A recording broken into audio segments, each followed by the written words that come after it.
বিশ্ববাজারে জ্বালানি তেলের দাম ৩ বছরের সর্বনিম্ন।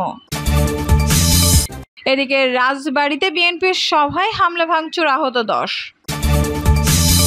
জানাবো ষড়যন্ত্রের দাঁত ভাঙা জবাব দেবে দেশের মানুষ, বলছেন তারেক রহমান। আসুন নতুন বাংলাদেশ গড়তে একসঙ্গে কাজ করি, ব্যবসায়ীদের ডক্টর ইউনূস। এবং সর্বশেষ জানাবো অন্তর্বর্তী সরকারকে সর্বোচ্চ সহযোগিতা করবে জামায়াত, বলছেন গোলাম পারওয়ার। দর্শক শুনছিলেন সংবাদ শিরোনাম, এখন বিস্তারিত। বিশ্ববাজারে জ্বালানি তেলের দাম ৩ বছরের সর্বনিম্ন। আন্তর্জাতিক বাজারে অপরিশোধিত তেলের দামে রেকর্ড পতন হয়েছে। সেপ্টেম্বরের শুরুতে বিশ্ববাজারে ব্যারেল প্রতি জ্বালানি তেলের দাম কমে দাঁড়িয়েছে $70, যা বিগত 3 বছরের মধ্যে সর্বনিম্ন। আশঙ্কা করা হচ্ছে তেলের দাম $60-এও নেমে যেতে পারে। গত এপ্রিল মাসেও বিশ্ববাজারে অপরিশোধিত তেলের দাম ছিল প্রতি ব্যারেল $90। কোভিড মহামারীর সময় আন্তর্জাতিক বাজারে তেলের চাহিদা শূন্যের কোটায় নেমে এসেছিল। তখন আন্তর্জাতিক বাজারে অপরিশোধিত তেলের দাম প্রতি ব্যারেল $20 নেমে এসেছিল। এরপর তেলের দাম বেড়েছে। রাশিয়া ইউক্রেন যুদ্ধ শুরু হওয়ার পর তেলের দাম প্রতি ব্যারেল $100 ছাড়িয়ে যায়। এরপর 2022 সালের অক্টোবর মাসে তেলের দাম প্রতি ব্যারেল $80 নেমে আসে। তারপর থেকে তেলের দাম এর আশেপাশেই ছিল, কিন্তু চলতি মাসে দাম আরও কমে গিয়ে $70-এর নিচে নেমে গেল। তো তেল রপ্তানিকারক দেশগুলোর জোট অপেকের আশঙ্কা 2024-25 সালে তেলের চাহিদা আরও কমতে পারে। অপেকের তথ্য বলছে এখন দৈনিক চাহিদা 17,80,000 ব্যারেল হলেও চাহিদা কমে 17,40,000 ব্যারেলে নেমে আসতে পারে। আঙ্গোলা, আলজেরিয়া, ইরাক, ইরান, সংযুক্ত আরব আমিরাত, কুয়েত, নাইজেরিয়া, ভেনেজুয়েলা, লিবিয়া, সৌদি আরব, গ্যাবন, ইকুয়েটোরিয়াল গিনি, এই 12 দেশ নিয়ে গঠিত জোট অপেকের উপর মূলত নির্ভর করে বিশ্ববাজারে তেলের দাম কতটা বাড়বে বা কমবে। চাহিদা কমলেই অপেক অপরিশোধিত তেলের উৎপাদন ও সরবরাহ হ্রাস করে। গত 1 বছরের বেশি সময় ধরে তারা তেলের উৎপাদন হ্রাস করেও বাজারের দাম খুব একটা বাড়তে পারেনি। তবে অপেক ও সহযোগী দেশগুলো আগামী বছর অপরিশোধিত জ্বালানি তেলের উত্তোলন বাড়াতে পারে বলে জানা গেছে। রাজবাড়ীতে বিএনপির সভায় হামলা ভাঙচুর, আহত 10। রাজবাড়ীর চন্দনীতে বিএনপির প্রতিবাদ সভায় হামলা হয়েছে। এ সময় খাবার হোটেল, মোটরসাইকেল ভাঙচুর করা হয়। এতে অন্তত 10 জন আহত হয়েছেন। আহতদের মধ্যে কামরুল শেখ শামীম ও আরাফাত ইসলাম রফিকে রাজবাড়ী সদর হাসপাতালে ভর্তি করা হয়েছে। অন্যরা প্রাথমিক চিকিৎসা নিয়েছেন। এদিকে হামলার ঘটনায় তাৎক্ষণিকভাবে প্রতিবাদ জানিয়ে হামলাকারীদের গ্রেপ্তারের দাবিতে বিক্ষোভ করেছে ইউনিয়ন বিএনপি সহ অঙ্গ সংগঠনের নেতাকর্মীরা। বিএনপি নেতাকর্মীরা জানান, সন্ত্রাস, নৈরাজ্য ও চাঁদাবাজির প্রতিবাদে চন্দনী ইউনিয়ন বিএনপি ও বৈষম্যবিরোধী ছাত্ররা একটি প্রতিবাদ সভার আয়োজন করে। শান্তিপূর্ণ বিক্ষোভ মিছিল শেষে সভা চলাকালে অগ্নেয়াস্ত্র ও লাঠিসোঁটা নিয়ে সভায় হামলা চালায় একদল দুর্বৃত্ত। হামলায় 5-7টি মোটরসাইকেল ভাঙচুর করা সহ লোকজনকে মারধর করে। রাজবাড়ীর চন্দনীতে বিএনপির প্রতিবাদ সভায় হামলা হয়েছে। এ সময় খাবার হোটেল, মোটরসাইকেল ভাঙচুর করা হয়। হোটেল মালিক টুকু বলেন, আমার দোকানের সামনে বিএনপির মিটিং হচ্ছিল। মিটিং শেষের দিকে আরেকটি পক্ষ এসে মারধর ও ভাঙচুর শুরু করে। তারা হোটেলে ঢুকে টেবিল চেয়ার ভাঙচুর করে। চান্দনী বাজারে বণিক সমিতি সহ সভাপতি ইসহাক ফকির বলেন, বাজার কমিটির অনুমতি নিয়ে বিএনপি একটি প্রোগ্রাম করছিল। হঠাৎ মিটিং শেষে একটি গ্রুপ এসে অতর্কিত হামলা করে সবাইকে মারধর করে। রাজবাড়ী জেলা কৃষক দলের সদস্য সচিব একেএম সিরাজুল আলম চৌধুরী বলেন, সবাই আমি বক্তব্য দেওয়ার সময় দেশীয় অস্ত্র ও লাঠিসোঁটা নিয়ে একদল দুর্বৃত্ত হামলা চালিয়ে নেতাকর্মীদের মারধর করে। এতে ছাত্রসহ বিএনপির অন্তত 10 নেতাকর্মী আহত হন। রাজবাড়ী সদর থানায় ভারপ্রাপ্ত কর্মকর্তা ওসি ইফতেখারুল আলম প্রধান বলেন, খবর পেয়ে ঘটনাস্থলে পুলিশ পাঠানো হয়েছে। পরিস্থিতি এখন স্বাভাবিক, তবে এখন পর্যন্ত এই বিষয়ে কেউ কোনো অভিযোগ দেয়নি। ষড়যন্ত্রের দাঁত ভাঙা জবাব দেবে দেশের মানুষ, বলছেন তারেক রহমান। স্বৈরাচারের প্রেতাত্মাদের ষড়যন্ত্রের দাঁত ভাঙা জবাব দেশের মানুষ দেবে বলে জানিয়েছেন বিএনপির ভারপ্রাপ্ত চেয়ারম্যান তারেক রহমান। তারেক রহমান বলেন, স্বৈরাচারী শেখ হাসিনা পালিয়ে গেলেও প্রেতাত্মারা রয়ে গেছে।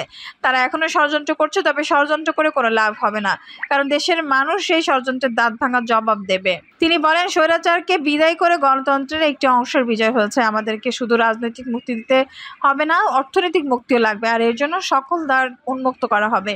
বিএনপির ভারপ্রাপ্ত চেয়ারম্যান বলেন, জনগণের সরকার হলে কেবল রাজনৈতিক মুক্তিই নয়, অর্থনৈতিক মুক্তিও হবে। এখন নিরপেক্ষ নির্বাচন দিয়ে জনগণের সরকার প্রতিষ্ঠা করা মূল লক্ষ্য। তারেক রহমান বলেন, ক্ষমতায় গেলে উৎপাদন ও উন্নয়নের রাষ্ট্র প্রতিষ্ঠা করবে বিএনপি। স্থায়ী শিল্প কারখানা, উৎপাদন বৃদ্ধি ও কর্মসংস্থান বাড়ানো হবে। সম্ভাবনার দ্বারগুলো উন্মোচিত হবে। আবারও খাল খনন কর্মসূচি শুরু করা হবে। পাট শিল্পকে জাগিয়ে তোলা হবে। সমাবেশে টাঙ্গাইল জেলার বিখ্যাত নানা পণ্যের সম্ভাবনা নিয়ে নিজের পরিকল্পনার কথা জানান বিএনপির ভারপ্রাপ্ত চেয়ারম্যান। আসুন নতুন বাংলাদেশ গড়তে একসঙ্গে কাজ করি, ব্যবসায়ীদের ডক্টর ইউনূস। অন্তর্বর্তী সরকারের প্রধান উপদেষ্টা অধ্যাপক ডক্টর মোহাম্মদ ইউনূসের ছাত্রদের আকাঙ্ক্ষার নতুন বাংলাদেশ গড়ে তুলতে ব্যবসায়ীদের সরকারের সঙ্গে একজোট হয়ে কাজ করার আহ্বান জানিয়েছেন। বলেছেন, ছাত্র জনতা গণ অভ্যুত্থান নতুন বাংলাদেশ গড়ার যে সুযোগ এনে দিয়েছে তা ব্যবহার করে আমরা অতীতের পচা বাংলাদেশ থেকে একটা নতুন তারতাজা বাংলাদেশের সৃষ্টি করতে চাই। আসুন এই লক্ষ্যে আমরা একসঙ্গে কাজ করি। তিনি বলেন, এটা কোনো কল্প কাহিনী না।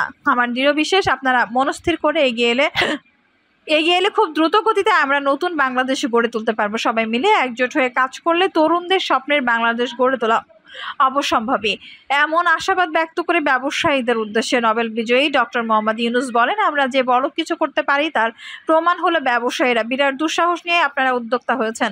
বাংলাদেশিদের কাছে শিল্পপতি হওয়া দুঃস্বপ্ন ছিল, কিন্তু আপনারা সেটা করতে পেরেছেন।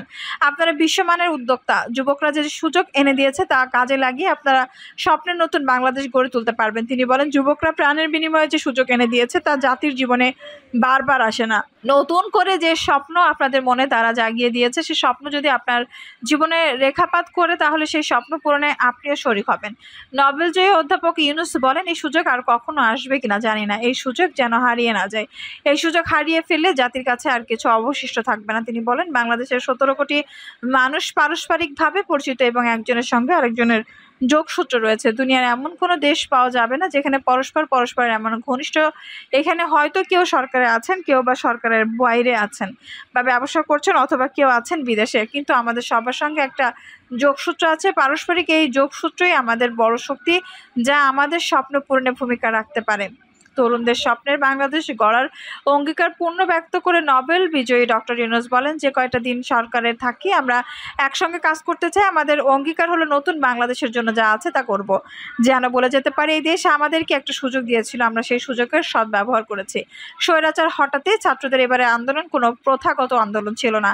উল্লেখ করে অধ্যাপক ইউনূস বলেন, এটা সাধারণ কোনো আন্দোলন ছিল না। যারা শহীদ হয়েছেন তারা ঘর থেকে বের হওয়ার সময় অনেকে শেষ বিদায় নিয়ে এসেছেন। তারা মনস্থির করেছিল যে উদ্দেশ্যে রাস্তায় নেমেছে, সে উদ্দেশ্যে প্রাণ দিতে তার তৈরি আছে। রাস্তায় নেমেছে তাতে প্রাণ গেলে যাবে, কিন্তু যে লক্ষ্য নিয়ে রাস্তায় নেমেছে সে লক্ষ্য অর্জন করবেই করবে। প্রধান উপদেষ্টা বলেন, নতুন বাংলাদেশ গড়ার লক্ষ্যে তরুণরা প্রাণ দিয়েছে।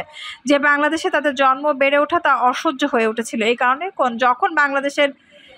যখন ছাত্রদের প্রাণ ঝরছিল তখন সারা দেশের মানুষ তাদের পাশে এসে দাঁড়িয়েছে। বাংলাদেশে এমন কোনো মানুষ ছিল না তাদের সমর্থন করেনি। তাদের প্রাণের ফলে আমরা একটা নতুন সুযোগ পেয়েছি। তিনি উল্লেখ করেন, বাংলাদেশ যে পচন ধরেছিল ছাত্র জনতার গণ অভ্যুত্থান ছাড়া, সেই পচন থেকে মুক্তির কোনো উপায় ছিল না।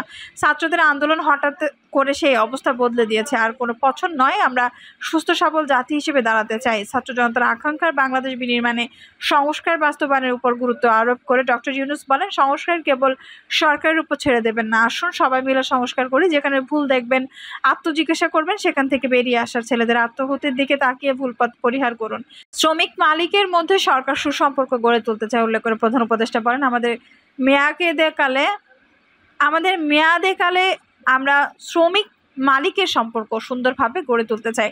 আমরা এখনো জেনেভা কনভেনশন যোগ দিতে পারিনি। আমাদেরকে সাহস দিন, এগিয়ে আসুন, আমরা সবাই মিলে ILO কনভেনশনে স্বাক্ষর করি। তিনি শ্রমিকদের যা প্রাপ্য মালিকদের তাতে শরিক হওয়ার আহ্বান জানান। বাংলাদেশ ব্যবসা পরিচালনায় অনেক বাধা রয়ে গেছে। উল্লেখ করে অধ্যাপক ইউনূস বলেন, ব্যবসা বাধার কোনো সীমা নেই। ব্যবসা করা এক মহাসংগ্রাম। তবে আমরা এসব বাধা পেরিয়ে যেতে আজ একযোগে সরকারের বাইরে সবাই এক পরিবারের সদস্য হিসেবে কাজ করে যাব। তিনি ব্যবসায়ীদের উদ্দেশ্যে বলেন, বাংলাদেশ নিম্ন মধ্য আয়ের দেশ থেকে উচ্চ মধ্য আয়ের দেশে উন্নত হলে রপ্তানি ক্ষেত্রে কিছু সুবিধা হারাবে, কিন্তু আমাদের প্রতিযোগিতার শক্ত প্রতিদ্বন্দ্বী হওয়ার সক্ষমতা অর্জন করতে হবে। দেশের প্রান্তিক মানুষের পাশে দাঁড়াতে ব্যবসায়ীদের সামাজিক ব্যবসা চালুর আহ্বান জানিয়ে অধ্যাপক ইউনূস বলেন, আপনার গ্রাম, উপজেলা কিংবা আপনার ব্যবসা প্রতিষ্ঠানের এলাকায় সামাজিক ব্যবসা গড়ে তুলুন। বিশুদ্ধ পানি, স্বাস্থ্যসেবা, শিক্ষা ও পরিবেশ উন্নয়নমূলক সামাজিক ব্যবসা করা যেতে পারে।